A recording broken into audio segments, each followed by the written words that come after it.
Good morning guys, and for today's vlog ay isi-share ko sa inyo ang 10 things you must prepare before moving to Australia as international student.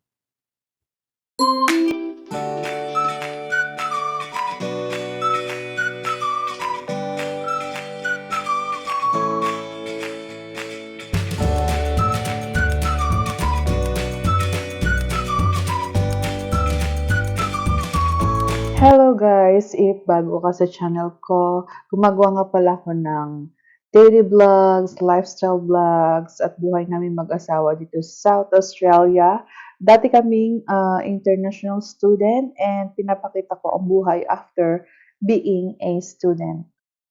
At kung gusto mo yung ganitong mga video, please subscribe, like, and comment on my YouTube channel. Thank you guys! Okay, kung pupunta ka pa lang ng Australia bilang international student or aspiring student, huwag kang sasakay ng eroplano hanggang hindi mo napapanood ang video na ito.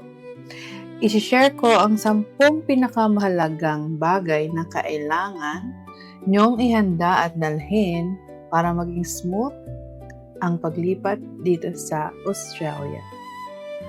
As an international student before guys, ano yung struggle na ang hirap magsimula kapag wala nag-guide sa'yo, lalo na pupunta ka ng ibang lugar or ibang bansa.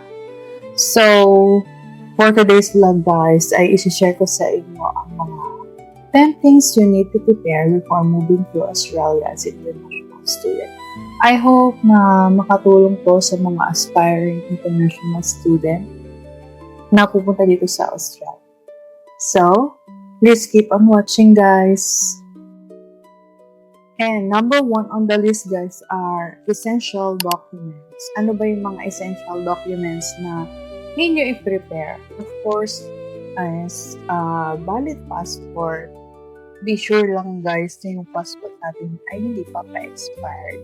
And then, Australian student visa, yung binigay sa atin ng immigration na immigrant, ayun, print ko lang din yun guys. Confirmation of enrollment or the COE, letter of offer from the school, overseas student health cover, ito yung insurance natin guys, of course, our flight ticket, driver's license, if meron kayo guys, kasi dito is necessity ang driving. Pero if mag-start ka pa lang and you want to explore yung lugar, okay lang din naman mag-public transport. And then certified copies of all important documents like birth certificate, if kasal ka guys, kung matay ng certificate, ano pa ba? Basta lahat ng mga tingin yung important documents, ay dalhin nyo na yun guys kasi mahal ang pamasahe umuwi ng Pilipinas at mahal din magpa-ship ng documents. So yun. And yung second important thing guys is the money, of course. Kailangan guys, meron tayong enough savings for us guys. Yung prepare namin na pocket money is 2 to 3 months kasi nga in case na hindi ka kaagad makahanap ng work dito, kailangan yung bayaran lahat guys, yung rent, food, and of course, everything, tuition fee. So, much better, lalo na kung wala kayong kamag-anak, para iwas depress and pressure, is mag-alat tayo ng 2 to 3 months na pocket money. And of course guys, international credit card or debit card. Yung pumunta kami dito, hindi ko pinakat yung mga credit card namin kasi nga hindi ko alam kung anong mangyayari dito pagdating namin since wala kaming kamag-anak na maaasahan or matitirahan or tutulong sa amin. In case of emergency guys, yung kung talagang hindi ka makahanap ng trabaho, talagang need mo ng extension, ng money extension para makapag-stay ka dito, is talagang yung nasa parang list na gagamitin is yung credit card or debit card sa Pinas. Number 3 guys is the accommodation. Very important to guys.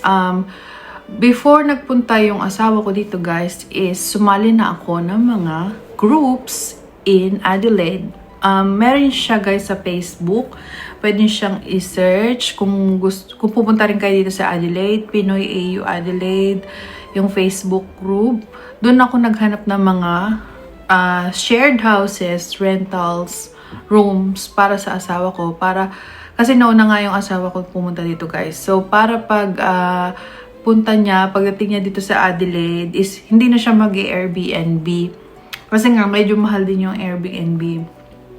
But ayun nga lang, hindi namin na-inspect yung lugar kasi binook ko siya from Philippines.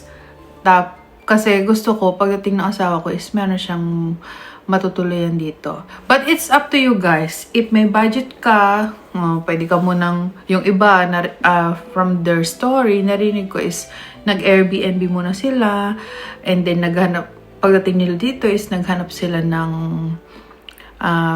matutuluyan nila para ma-inspect din nila.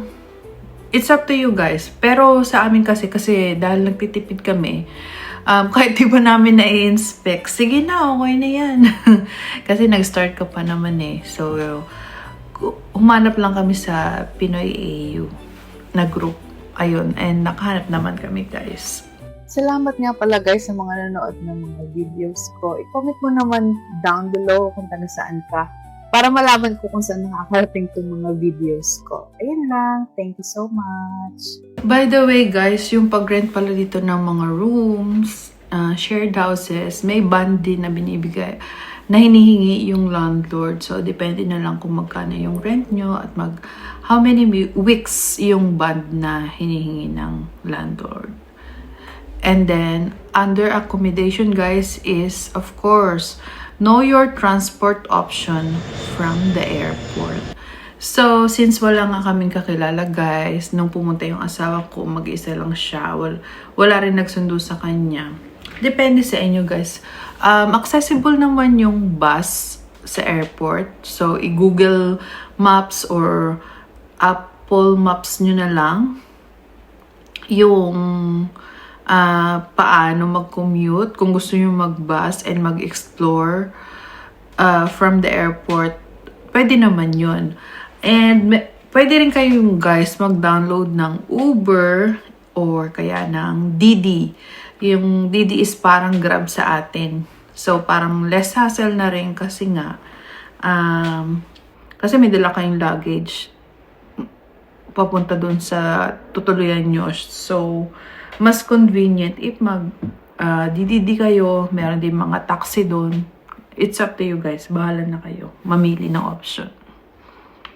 So, tip lang guys, kung magbabas kayo, since mostly dito is cashless, di na gumagamit ng cash.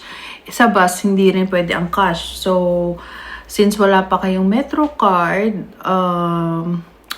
pwede nyo gamitin yung debit card nyo or credit card na pambayad sa bus. So, itatap nyo lang siya doon sa pagsakay nyo. May tapan doon. Itap nyo doon guys yung card nyo.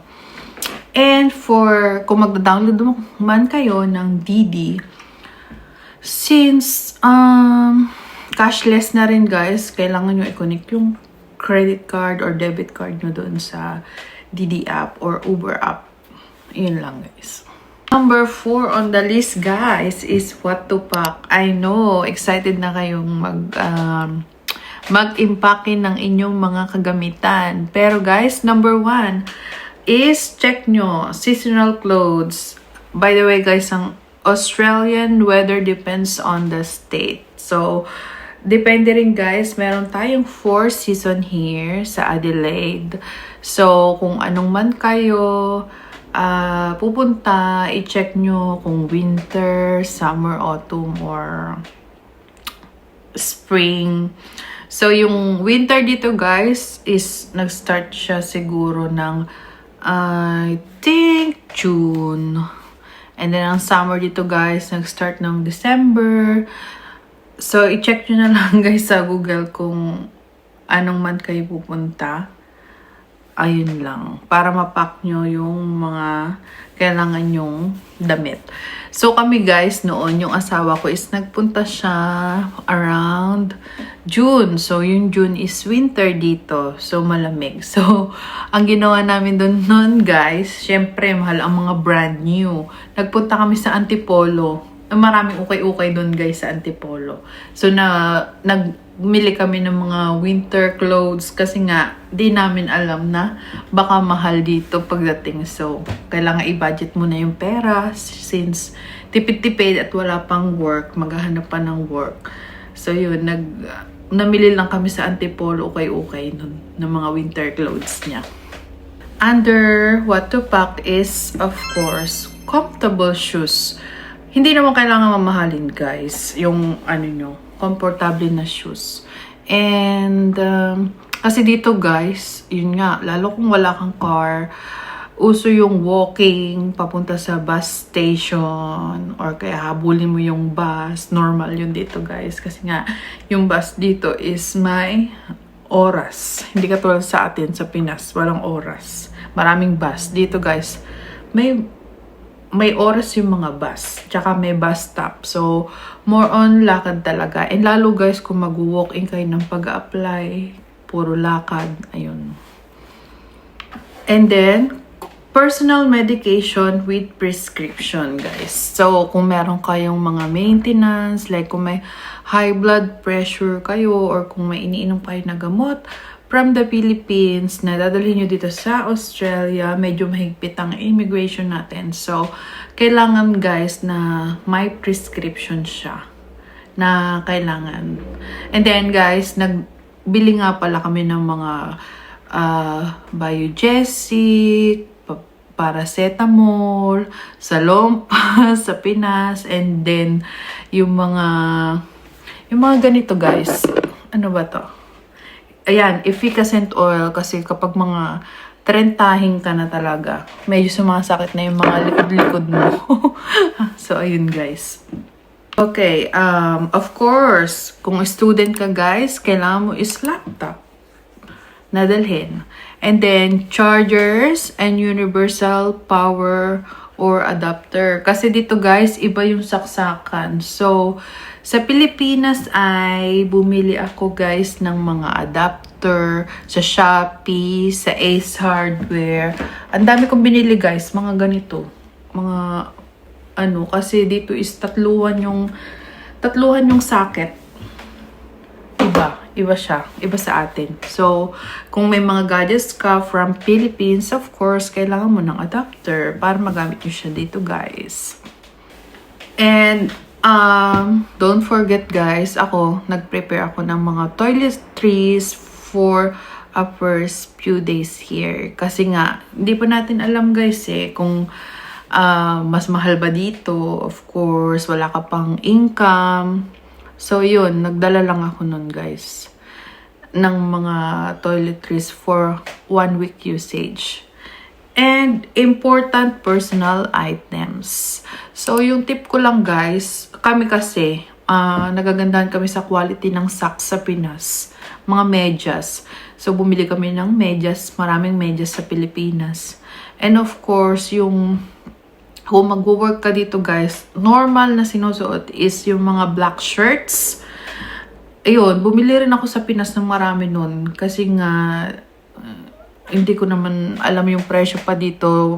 I think mas mura sa Pilipinas. So, bumili ako ng mga black shirts dun guys. And hindi nga ako nagkamali guys kasi yun ang pasukan ko mostly kailangan is black shirts. Guys, nga pala, i-check nyo sa immigration website yung mga pwede nyong dalhin na goods kasi hindi nyo pwedeng dalhin lahat kasi mahigpit dito guys. Dinideclare siya, especially kapag yung kapag mga meat, hindi yun pwede. Wait lang guys, i-search natin. Guys, yung mga hindi mo pwedeng dalhin, mga fresh fruits and vegetables, napakahigpit nila dito guys. Fresh meat, poultry, fish, egg. I think yung mga corned beef and spam, guys, wag na kayo magdala kasi para less hassle. Hindi rin siya pwede. So, i-check nyo na lang, guys, sa immigration website kung ano yung mga pwede nyo dalhin at mga hindi nyo pwedeng dalhin para iwas aberya and then fine. May fine kasi, guys, pag di kayo nag-declare. Ayun, guys. Number 5, guys, is the technology. Ano ba? Cellphone. Roaming lang, guys. Niloadan ko lang yung yung SIM card ko. I think automatic naman siya mag-activate yung roaming number natin sa Pilipinas. And then, if may power bank kayo, dalhin nyo na rin kasi useful. Kami, guys, nung umuwi kami sa Pilipinas, bumili ako ng power bank sa Pilipinas. Kasi nga, medyo pricey dito yung mga gadgets. So, sa Pilipinas na lang ako bumili. Kasi may Shopee tayo. Dito wala kasing Shopee, guys. Okay, number 6, guys, is banking. So, pagdating nyo dito, guys, i-search nyo na kung ano ang gusto nyong bank. Maraming bank dito, guys. Commonwealth Bank, NAB, madami, guys. Pero yung akin, yung pinili ko is the Commonwealth Bank. So, doon ako nag-open. Pagdating ko dito, guys, nag-open ako ng bank doon. Kailangan nyo, guys, mag-open pagdating nyo dito. Kasi nga, if ma-hired kayo sa work, doon ay na ibibigay nyo para bayaran kayo ng company. Okay, number 7, guys, know your class schedule. So, hindi naman to applicable sa akin, guys, kasi dependent ako. Pero sa husband ko to. So, ginawa ko yung list na to. So, download your school apps, paano mag-commute going to your school, alamin yung mga ano nyo sa campuses. I think meron namang orientation, guys, kapag mag-start ka ng school. Join student WhatsApp group. So, I think yung ginagamit dito is mga WhatsApp groups. And then, guys, learn basic Australian academic expectations. Or, pwede rin kayo, guys, habang nasa Pinas kayo, is mag-practice na kayong makinig ng mga Australian accent. Kasi pagdating nyo dito, guys, maninibago kayo kasi sa Pilipinas ang ginagamit natin, di ba? Mostly, we understand is the American accent. Pero pagdating dito, guys, oh my God, I need translator. Parang dumudugo yung utak ko kasi ang strong ng accent nila. Hindi ko maintindihan. And may mga words sila, guys, na ginagamit na iba sa atin. Like, ano ba yun? Katulad ng chuck on the bin. Mga ganun, guys. Yung chuck on the bin is itapon mo yung basura sa trash can. Di ba we call it trash can in Philippines? Pero dito, guys, bin. And ano pa, chuck. Ayun, mga ganun-ganun pa sila. Ano pa ba? I don't know, yung mga yung mga, ano mga confusing.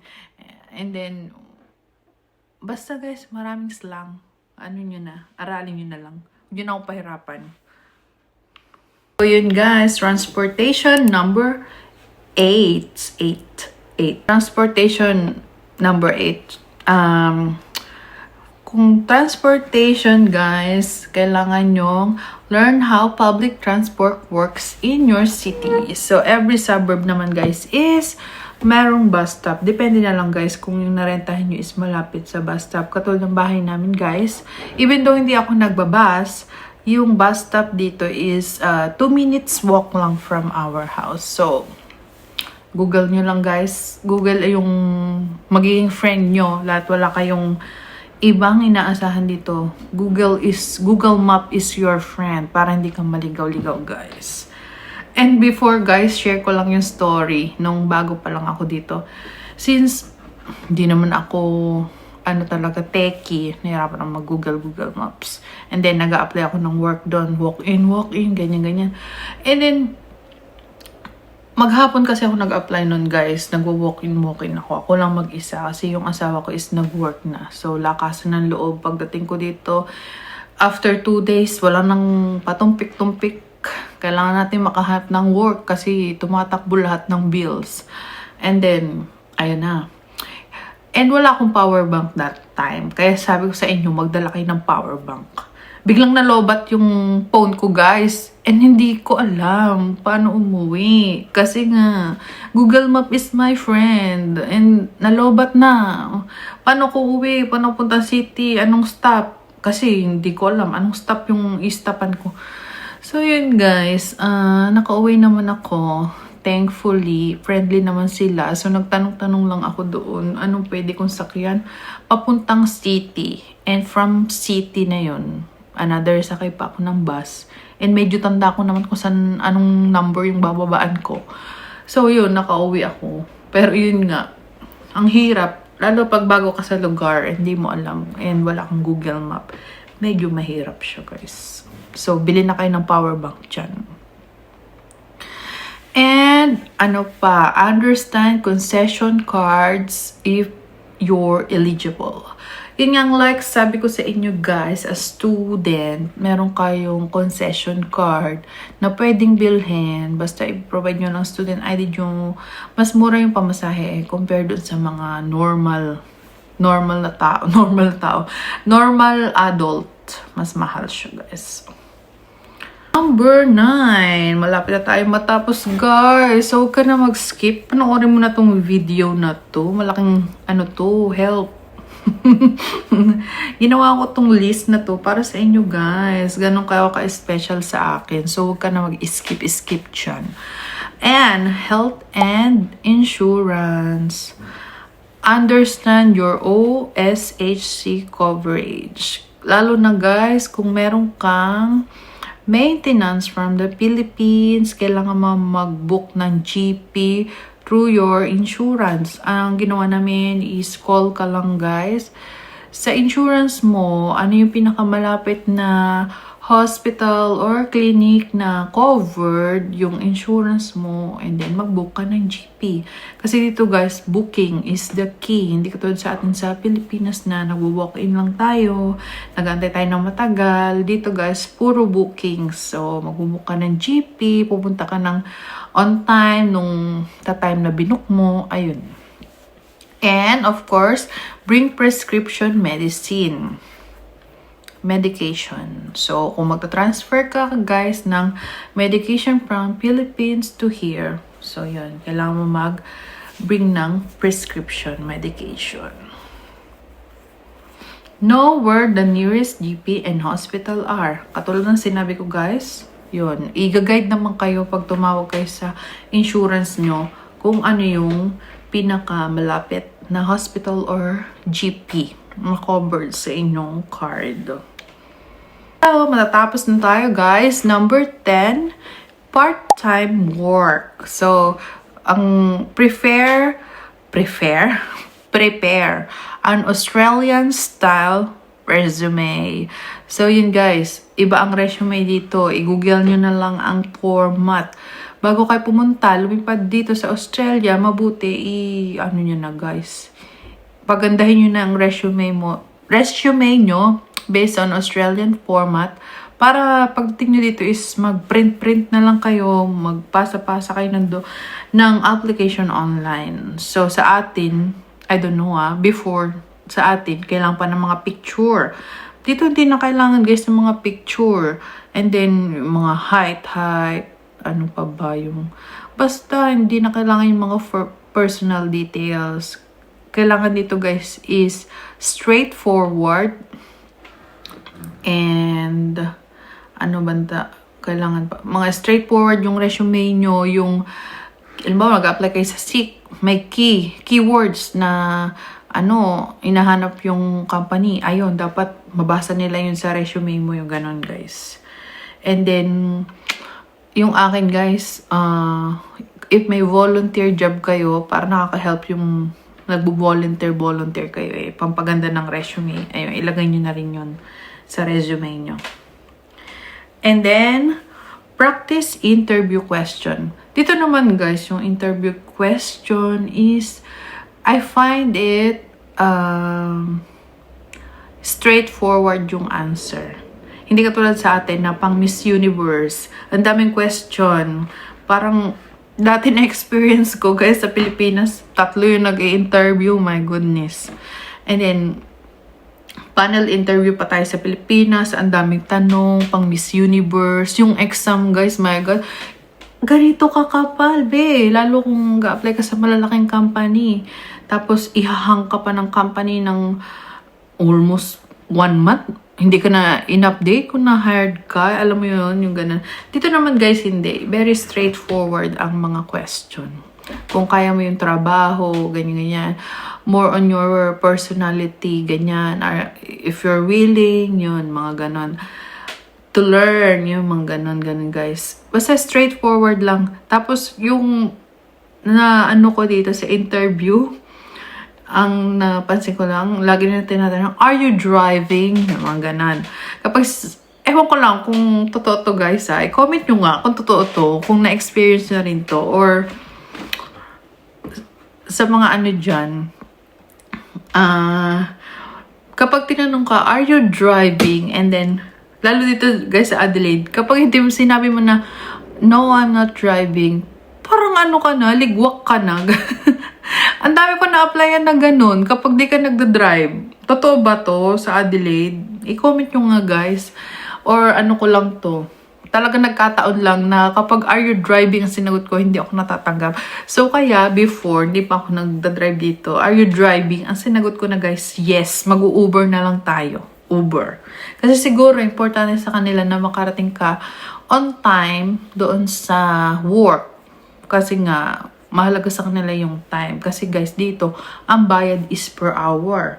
Hindi naman, hindi naman katulad sa atin na nakapackage na yung salary.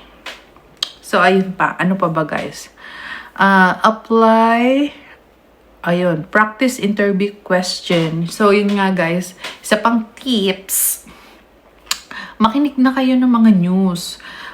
Or practicein nyo na yung, yung accent dito. Hindi naman kailangang kumbaga magka-accent din kayo. Hindi naman kailangan ganun. I mean, makinig na kayo ng makakatulong sa inyo para pagdating sa interview. Syempre, kung may accent yung mag-i-interview sa inyo, hindi mo maiintindihan, be. Hindi ka makakasagot, be. Paano na yun? So, kung maintindihan mo yung question, kahit hindi ka naman ganon ka-fluent mag-accent, makakasagot ka. Bahala na siyang umintindi sa'yo. Parehas lang kayo, guys. Parehas lang nag-i-struggle both. Kasi yung accent niya, hindi niya rin maintindihan yung accent natin. Yun. Ano pa? Apply for a tax file number or TFN. Kung sa atin ay TIN, BIR, ganyan. Pagdating mo dito, isasikasuhin mo na rin ang pag-file ng tax nito ka guys. Kasi kapag natanggap ka sa work, ang kailangan is the bank, the TFN, also the police clearance. Mag-apply na rin kayo guys ng police clearance. Ano pa ba? In-apply ko. So, nag-apply ako ng dito sa South Australia guys is since wala akong valid ID for South Australia. Nag-apply ako ng proof of age card. I-search nyo yan guys. Kailangan nyo rin i-apply yun. And then, learn your work rights. So, nasa visa naman natin yun guys kung anong ating work rights. Kapag international student, as of now, I think you can only work 48 hours fortnight or 24 hours weekly. Kapag dependent ka ng master, katulad ko, is pwede ka mag-work ng unlimited. So, yun lang, guys. And, hopefully, may natutunan kayo sa aking video. At sana makatulong ito sa inyo, guys. Lalo na kung pupunta kayo dito sa Australia as international students. So, thank you for watching my vlogs, guys. Don't forget to subscribe, like, comment, and share my videos. Hanggang sa muli, guys. Thank you. Bye.